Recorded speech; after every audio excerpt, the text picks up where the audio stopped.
నేపాల్ మరోసారి రగిలిపోయింది. రక్తాలు చిందాయి. కాఠ్మండులో కాకరేగింది. ఒకే ఒక్క ప్రభుత్వ నిర్ణయం పతనానికి దారితీసింది. ఆర్మీ చార్జ్ తీసుకుంది. పార్లమెంట్ ధ్వంసమైంది. ప్రధాని ఓలీ రాజీనామా చేసి హెలికాప్టర్లో పరారయ్యేదాకా కథ చాలా జరిగింది. ఎందుకు నేపాల్ బాయిల్ అయింది? సోషల్ మీడియాను బ్యాన్ చేయడమే ఓలీ కొంపముచ్చిందా? తెర వెనుక ఉన్న శక్తులేంటి? రాజకీయ సంక్షోభానికి దారితీసిన పరిస్థితులేంటి?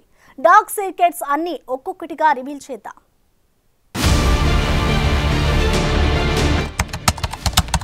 పార్లమెంట్ మెయిన్ గేట్ బద్దలు.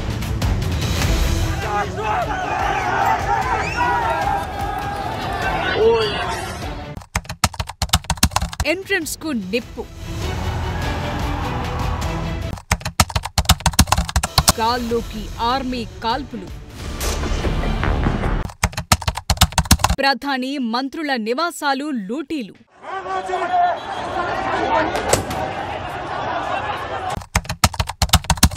నోట్ల కట్టలు గాల్లోకి విసిరారు. గన్స్ చేతబట్టి జులుస్ తీశారు.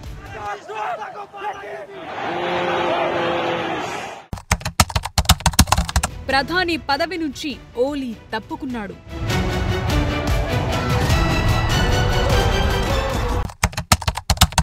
వెంటనే హెలికాప్టర్లో పరార్. ఆర్మీ బ్యారక్స్ లో విఐపీలు. జన్జడ్ ఉద్యమానికి తలొగ్గిన సర్కార్.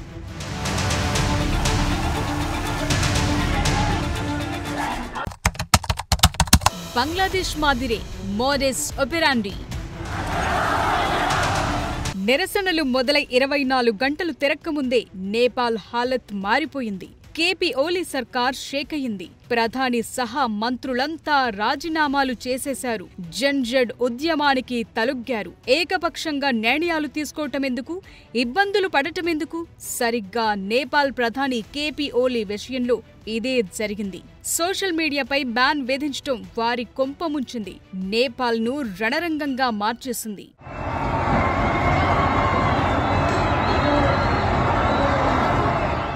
మన చుట్టూ ఉన్న దేశాల్లో రాజకీయం ఏ రంగు మారుతుందో తెలియదు. ఎప్పుడు ఏ ప్రభుత్వం కూలుతుందో తెలియదు. నిరసనలు మొదలవటానికి చిన్న కారణం చాలు, అంతే ప్రభుత్వాలే షేక్ అయ్యే పరిస్థితులు. నేపాల్లో ప్రస్తుతం పరిస్థితి చేయి దాటిపోయింది. ఆందోళనకారులు రెచ్చిపోయారు. కేపీ ఓలీ సర్కార్కు సవాల్ చేశారు. నువ్వెంతంటే నువ్వెంతన్నారు. కలబడ్డారు, తెగించారు, తూటాలకు బలయ్యారు, గాయాల పాలయ్యారు, చివరికి విజయం సాధించారు.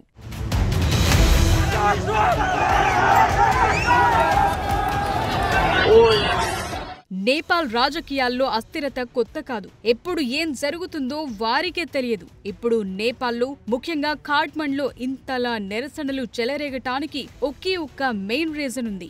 అదే సోషల్ మీడియాను బ్యాన్ చేయటం. యూత్ తలచుకుంటే ఏదైనా సాధ్యమే అని నేపాల్లో కేపీ ఓలీ ప్రభుత్వ పతనం నిరూపించింది.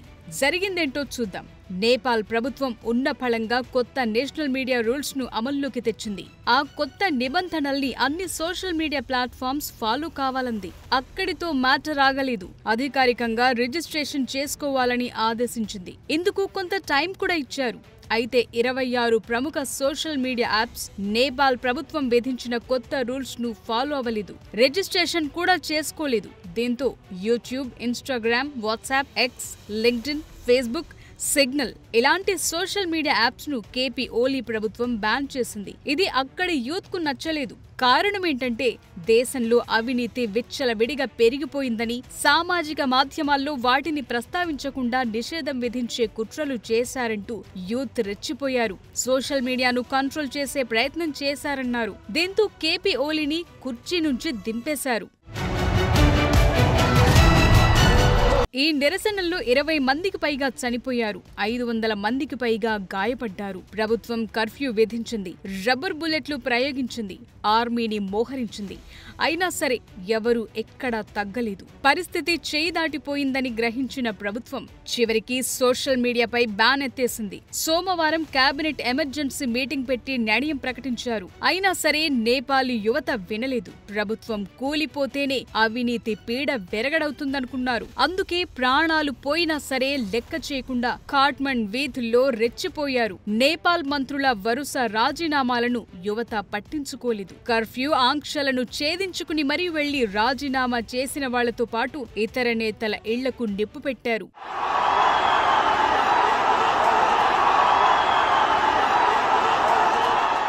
నేపాల్ రణరంగంగా మారటంతో కేపీ ఓలీ సహా మంత్రులు పదవులకు వరుసగా రాజీనామాలు చేశారు. ఆర్మీ చేతుల్లోకి పవర్ వెళ్లింది. ప్రధాని నివాసం నుంచి సేఫ్ గా వెళ్లటానికి KP Oli Nepal army chief general Ashok Raj తో మాట్లాడుకుని హెలికాప్టర్ ఏర్పాటు చేయించుకున్నారు. తనను సేఫ్ గా దేశం దాటిస్తేనే రాజీనామా చేస్తానని ఓలీ చెప్పారట. ఖాట్మండ్ లోని అధ్యక్ష భవనం శీతల్ నివాస్ తో పాటు ప్రధాని ఓలీ నివాసం కార్యాలయంలోకి ఆందోళనకారులు చొచ్చుకెళ్లారు. ఇక ప్రధానిపై దాడి చేయటమే మిగిలిందనగా త్రుటిలో హెలికాప్టర్లో ఎస్కేప్ అయ్యారాయన. మరోవైపు ప్రధాని పదవికి రాజీనామా చేస్తేనే అల్లర్లు కంట్రోల్లోకొస్తాయని ఆర్మీ చెప్పటంతో దిగిపోయారు. నిజానికి కేపీ ఓలీ వ్యూహాత్మకంగా ఆల్ పార్టీ మీటింగ్ కు పిలుపునిచ్చారు. సీన్ కట్ చేస్తే రిజైన్ చేయక తప్పలేదు. పరిస్థితులు చేయి దాటటంతో త్రిభువన్ అంతర్జాతీయ విమానాశ్రయాన్ని మూసివేశారు. అన్ని విమానాలను రద్దు చేశారు. కేంద్ర మంత్రులను కూడా ఆర్మీ హెలికాప్టర్లలో తరలించారు. పెరుగుట విరుగుట కొరకే అంటారు కదా, నేపాల్లో అదే జరిగింది. అధికారం ఉంది కదా అని రాచరికం మాదిరి వ్యవహారాలు చేయడం, జనాలను తమ బానిసలుగా చూడడం, అధికార దాహంతో ఉంటే మొదటికే తిరగబడతారనడానికి నేపాల్ ఉదాంతమే నిదర్శనం. సహనానికి కూడా ఓ హద్దుంటుంది. అది కోల్పోతే ఇక విధ్వంసమే. దాన్ని ఆపే శక్తి ఎవ్వరికీ ఉండదు. శ్రీలంక, బంగ్లాదేశ్, నేపాల్ వరుస ఘటనలు చెబుతున్న పాఠాలే ఇవి. పాలకులు ఎలా హద్దుల్లో ఉండాలో ఇక్కడి ప్రభుత్వాలు కూలిపోవడం చూస్తే అందరికీ అర్థమయ్యే విషయం. అసలు ఏంటి ఈ జనరేషన్ జడ్ ఉద్యమం? ఎవరు నడిపించారు? నేపాల్ అల్లర్ల వెనుక అమెరికా, చైనా గ్లేమ్ ప్లాన్ ఏమైనా ఉందా? 2022లో శ్రీలంకలో నిరసనలు, 2024లో బంగ్లాదేశ్లో ఆందోళనలు,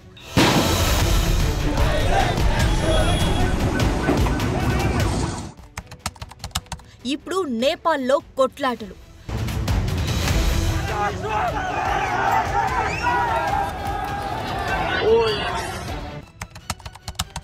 ఒకేలా మోడస్ ఆపారండి.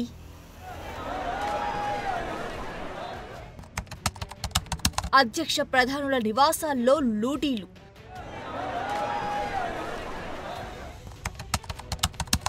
పార్లమెంట్ భవనాల్లో విధ్వంసాలు. అప్పుడు ఇప్పుడు ఒకేలా సీన్లు రిపీట్. ఎందుకిలా జరిగిందో 1 by 1 డీకోడ్ చేద్దాం. శ్రీలంక, బంగ్లాదేశ్లో జరిగిన సీన్లు ఇవి. వస్తువులు దోచుకోవడం, ఫర్నిచర్ పగలగొట్టడం, బెడ్రూముల్లో రెస్ట్, స్విమ్మింగ్ పూల్లో స్నానాలు, ఇలాంటివెన్నో జరిగాయి. ఉద్యమాలు జరగడం తప్పు కాదు.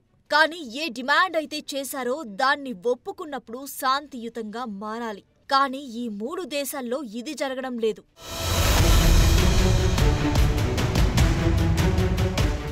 శ్రీలంకలో ఆర్థిక సంక్షోభానికి కారణమయ్యారని, అవినీతి పెరిగిందన్న ఉద్దేశంతో నాడు నిరసనలు జరిగాయి. అటు బంగ్లాదేశ్లో 1971 స్వాతంత్ర పోరాట కుటుంబాలకు రిజర్వేషన్ కోటాను కల్పిస్తూ షేక్ హసీనా సర్కార్ నిర్ణయం తీసుకోవడంతో ఒక్కసారిగా బంగ్లాదేశ్ బాయిల్ అయిపోయింది.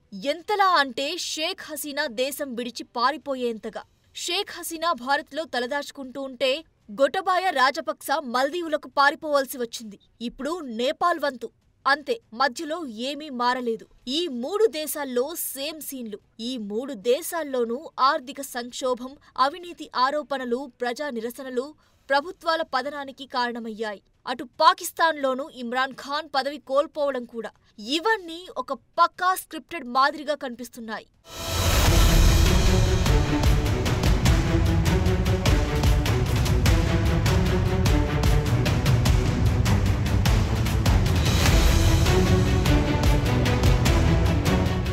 కొందరి వాదన ప్రకారం ఈ నిరసనల వెనుక అమెరికా, చైనా గేమ్ ప్లాన్ ఉందంటున్నారు. ఆ దిశగానే డౌట్లు పెరుగుతున్నాయి. ఎందుకంటే ఓలీ గతంలో చైనాతో సన్నిహిత సంబంధాలు నడిపాడు. దీంతో ఈ నిరసనలు విదేశీ శక్తుల ప్రభావంతో జరిగాయన్న ప్రచారం కూడా ఉంది. నిజానికి సోషల్ మీడియాపై బ్యాన్ ఎత్తేసినా నిరసనలు తగ్గకపోవడం ఏంటన్న ప్రశ్నలు వచ్చాయి. కేపీ చోర్ దేశ్ చోడ్ అన్న స్లోగన్స్ ఖాట్మండులో మార్మోగాయి. సో నేపాల్, బంగ్లాదేశ్, శ్రీలంక ఈ 3 దేశాల్లో యూత్ ఒక్కసారిగా రోడ్లపైకి రావడం, అధ్యక్ష ప్రధానుల నివాసాల్లో లూటీలు చేయడం కనిపించింది. నేపాల్లోనూ ఈ స్థాయి నిరసనలకు చాలా కారణాలు ఉన్నాయి.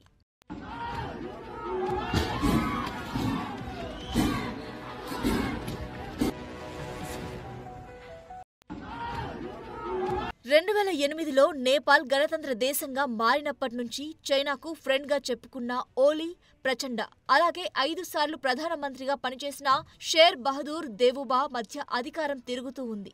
ఈ 3 నాయకులపై అవినీతి ఆరోపణలు ఉన్నాయి. నేపాల్ యువత రాజకీయ వ్యవస్థపై విసుగు చెందారు. ఆర్థిక స్తబ్దత, నిరుద్యోగం అగ్నికి ఆజ్యం పోశాయి. నిజానికి సోషల్ మీడియా యాప్లపై నిషేధానికి కొన్ని వారాల ముందు నేపాల్ రాజకీయ నాయకుల పిల్లల లగ్జరీ లైఫ్ కు సంబంధించిన వీడియోలు ప్రచారం జోరుగా సాగాయి. వాళ్లేమో అలా లగ్జరీ లైఫ్ లీడ్ చేస్తూ ఉంటే సగటు నేపాలీ యువత దుర్భర పరిస్థితుల్లో కూరుకుపోయారు. సో ఈ అవినీతి ఆరోపణలను హైలైట్ చేస్తూ నెపోకిడ్ అన్న పేరుతో సోషల్ మీడియా జనం విపరీతమైన పోస్టులు పెట్టారు. ఇది ఓలీ సర్కార్కు నచ్చక సోషల్ మీడియా యాప్స్ పై బ్యాన్ చేసే దిశగా అడుగులు వేశారంటున్నారు.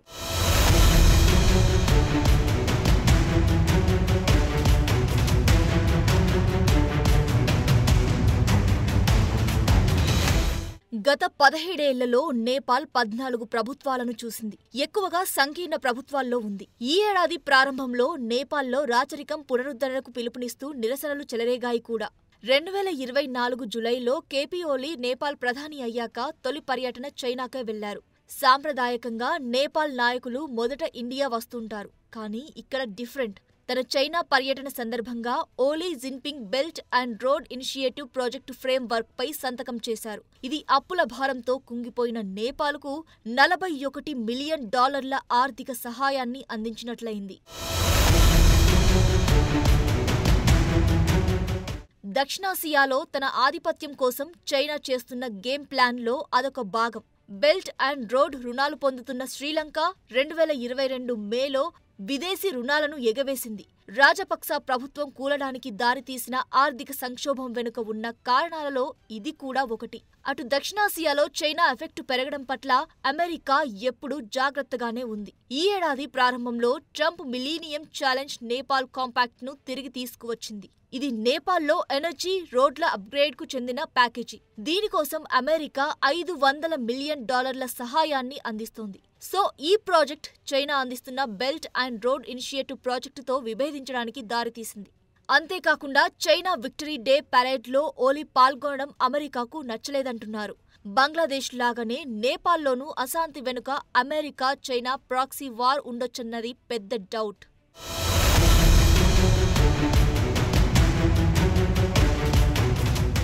ఇక నేపాల్లో జెన్సీ తిరుగుబాటు ఉద్యమాన్ని నడిపింది సుడాన్ గురుంగ్ అనే వ్యక్తి. 2015లో నేపాల్లో సంభవించిన భూకంపంలో సుడాన్ గురుంగ్ తన బిడ్డను కోల్పోయాడు. ఈ ఘటన తర్వాత సామాజిక సమస్యలపై ఉద్యమాలను చేపడుతూ వస్తున్నాడు. ఒకప్పుడు ఈవెంట్ ఆర్గనైజర్గా ఉన్న ఆయన విపత్తు నిర్వహణ కార్యకలాపాల్లో చురుగ్గా పాల్గొన్నాడు. సుడాన్ పిలుపుతో వేలాది మంది యువ నిరసనకారులు వీధుల్లోకి వచ్చి నిరసన తెలిపారు. చివరికి కేపీ ఓలీని గద్దె దింపారు. సో ఎవరి గేమ్లో ఎవరు పావులుగా మారుతున్నారో అర్థంగాని పరిస్థితిలో నేపాల్ ఉంది. మంచి చేసే భారత్ మాటను పట్టించుకోకపోవడమే ఈ పతనానికి కారణమా?